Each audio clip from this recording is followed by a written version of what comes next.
The council chamber was quiet as the alien diplomat Sarah spoke. The chamber was large and round, built from smooth stone and shining metal. Soft lights floated above, casting gentle colors across the room. Rows of seats curved around a wide central floor, where speakers stood when they addressed the council. Every sound echoed slightly, making even small movements feel important. Sarah stood at the center. She was tall and graceful, her posture straight and steady. Her skin shimmered with faint patterns that marked her rank and status. Her voice was calm, clear, and controlled. Each word carried confidence, shaped by years of authority and success. She did not rush. She never needed to. Many species sat in the chamber, listening. Some were small and thin, their bodies wrapped in simple garments. Others were large and heavy, their breathing slow and careful. A few had eyes that never blinked. Others hid their faces behind masks or screens. They all faced Sarah, watching and waiting. No one interrupted her. They had learned not to. Sarah spoke of trade routes, border rules, and shared resources. Her words sounded fair on the surface. She spoke of balance and order. She spoke of stability. But beneath her calm tone was control. Each decision placed more power into her hands and less into the hands of smaller worlds. The smaller species listened in silence. Some lowered their eyes. Some held their hands tightly together. Others shifted in their seats but said nothing. They had spoken once long ago. They remembered how their concerns were dismissed. They remembered how quickly Sarah's sharp words had turned their questions into shame. Silence felt safer. Humans sat among them.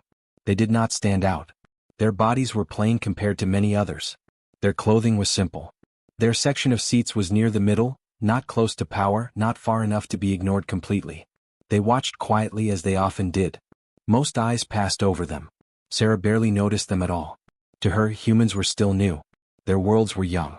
Their reach was small. They had no great fleets, no ancient claims, no special status. They were present because rules demanded inclusion, not because they mattered. Sarah believed she was untouchable. She had followed every law closely, or at least the parts that could be seen. She understood the council's systems better than anyone. She knew where rules bent and where they broke. She had shaped policy so carefully that no clear accusation could stand against her. She paused between sentences, letting silence work in her favor. The chamber waited. A faint sound came from one corner, the movement of a small delegate shifting in their seat. Sarah's eyes moved toward the sound. The delegate froze. The moment passed. Sarah continued speaking, satisfied. Humans watched this exchange. One human woman leaned forward slightly, her hands resting on her knees. Her face showed concern, but she said nothing. A man beside her shook his head slowly, a quiet warning. This was not the time, his expression said. This was not the place. Sarah continued. She spoke of a recent ruling that limited travel for certain outer systems. She framed it as protection. She said it was for safety and order. A few delegates glanced at each other, knowing the truth. The ruling would harm them badly. It would isolate their worlds even more. Still no one spoke. Sarah felt the silence like approval. She lifted her chin slightly. Her markings glowed brighter, reflecting her confidence. Every meeting went this way now. Resistance had faded. Fear had replaced debate. That was how peace was kept, she believed. Through control. She finished her statement and waited. Council rules allowed time for response. The chamber remained quiet. No one stood. No one asked a question. No one challenged her words. Sarah smiled softly, a small sign of victory. Another decision made. Another step forward. The humans stayed seated. To most in the chamber they were invisible. Sarah turned away from the center floor, already preparing for the next topic. In her mind, the matter was settled. She had spoken. The council had listened. That was enough. She did not yet notice the change in the room. But something had shifted. Not in power. Not yet. In attention. The humans were still quiet. But they were no longer unnoticed. A human delegate named Alan watched carefully. He sat in his seat near the center of the council chamber, his posture straight but relaxed. He did not lean forward or cross his arms. He did not try to draw attention to himself. From the outside, he looked calm and unremarkable like many other humans in the room. Inside, his mind was busy, sharp, and alert. Alan had learned long ago that listening was often more powerful than speaking. As Sarah continued her address, Alan's eyes moved slowly around the chamber. He did not focus only on the diplomat at the center. He watched the faces of the others. He watched how their bodies reacted, how their hands moved, how their breathing changed when certain words were spoken. He noticed fear. The smaller species showed it most clearly. Their shoulders tightened. Their eyes dropped. Some leaned back as if trying to disappear into their seats. When Sarah spoke of new limits and new controls, their fear deepened. Alan saw it in the way their fingers clenched, in the way their bodies went still. The tension in the room was thick even though no one spoke. Alan felt it like pressure in the air. He had attended many council meetings before. He knew this tension was not new. It had been building for a long time. Each ruling had added to it. Each quiet agreement had made it worse. Fear had replaced open talk, and silence had become the safest choice. Alan listened more than he spoke. During breaks between sessions, he walked the halls and sat beside other delegates. He did not ask direct questions. He did not push. He only listened when others spoke in low voices, when they felt safe enough to share pieces of truth. A small delegate once whispered to him about lost trade routes. Another spoke of children growing up without access to shared learning systems. One admitted that their world no longer felt part of the council at all. Alan stored every word carefully. He noticed patterns. Each problem traced back to the same place. Sarah's rulings. Sarah's control. Sarah's belief that order mattered more than fairness. Alan also listened to his own people. The other human delegates met with him often. They were cautious, thoughtful, and worried. Humans were still finding their place in the council. They did not want to risk it. "She's too powerful," one of them said quietly. "Speaking up won't change anything." "We're not ready," another warned. "We could lose what little voice we have." Alan understood their fear. He shared it. Humans were not strong here. They had no great fleets parked outside the chamber. They had no ancient treaties protecting them. Their influence came from trust, and trust could be broken. Still, Alan felt something pulling at him.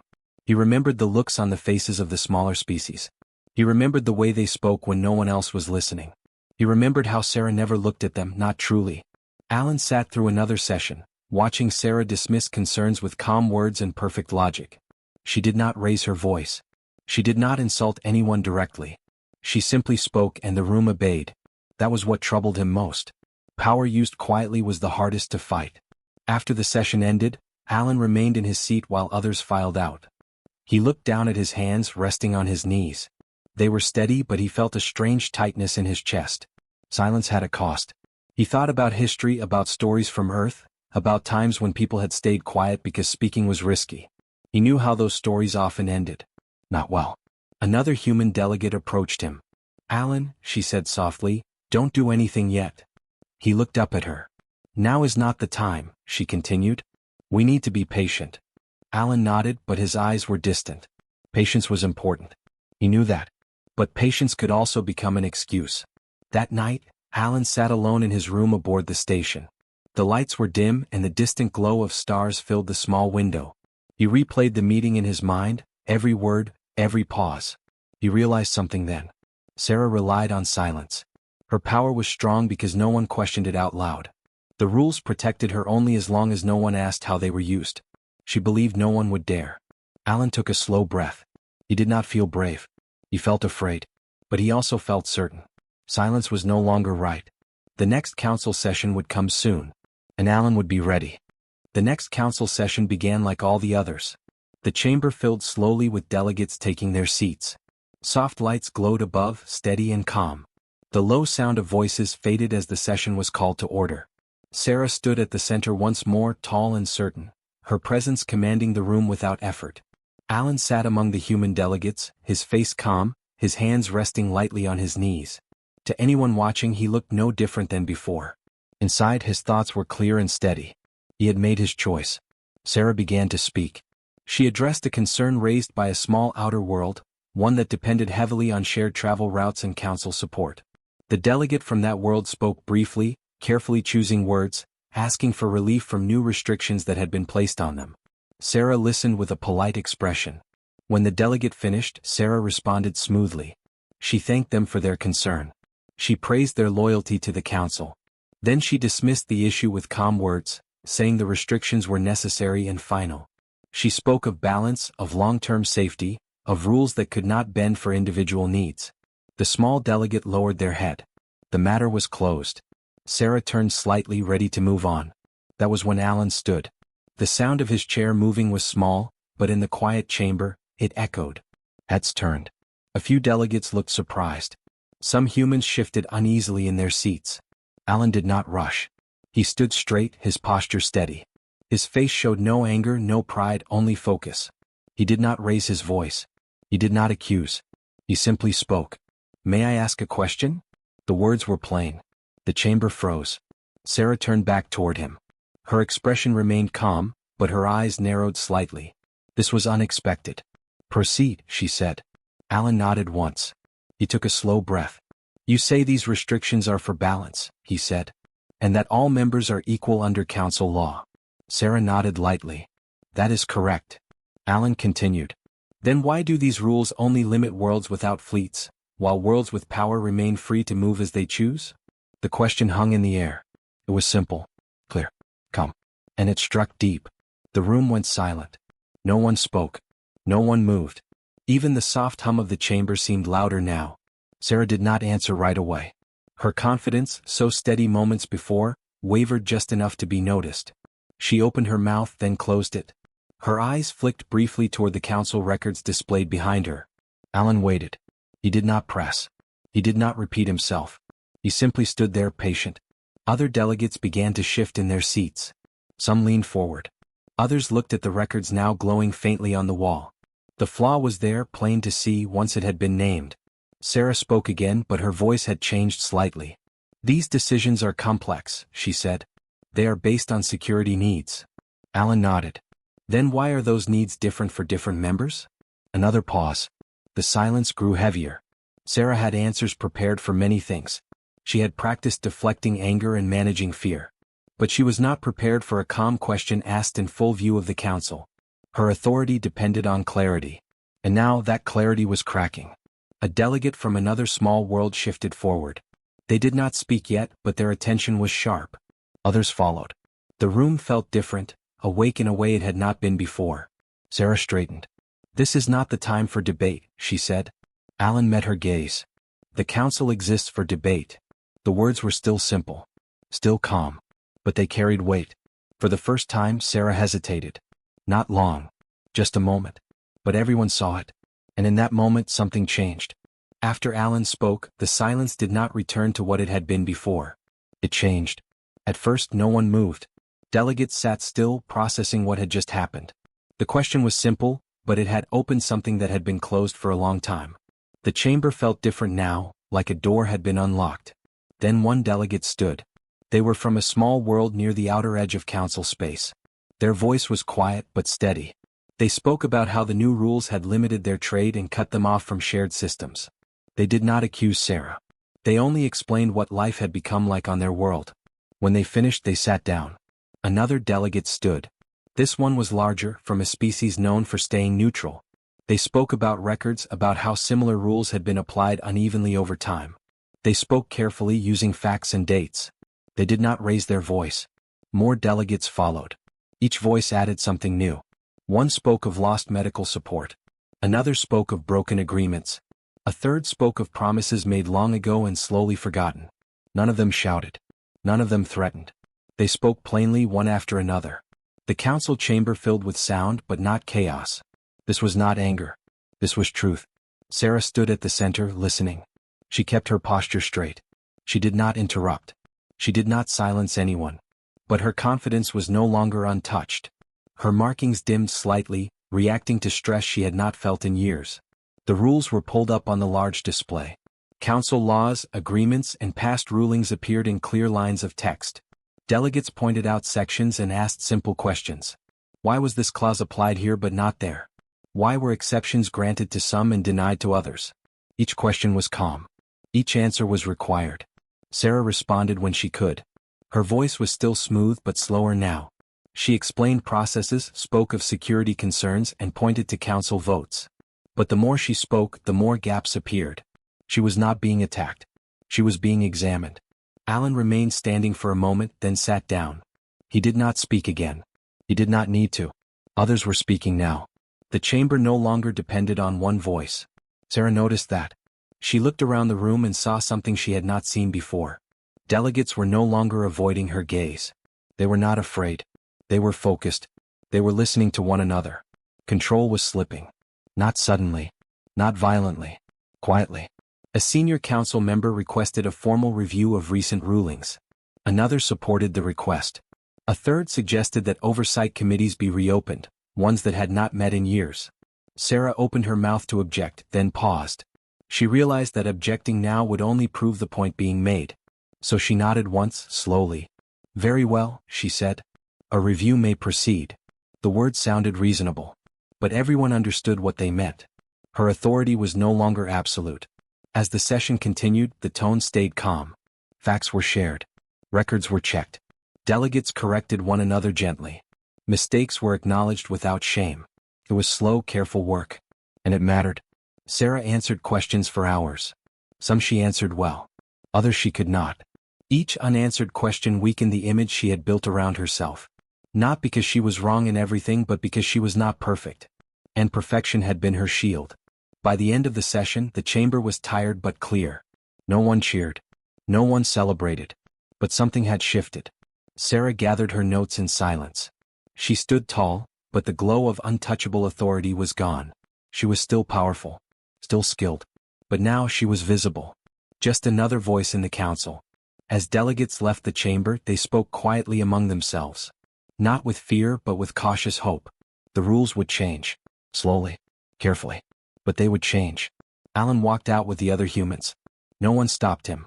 No one praised him. A few delegates nodded to him in passing.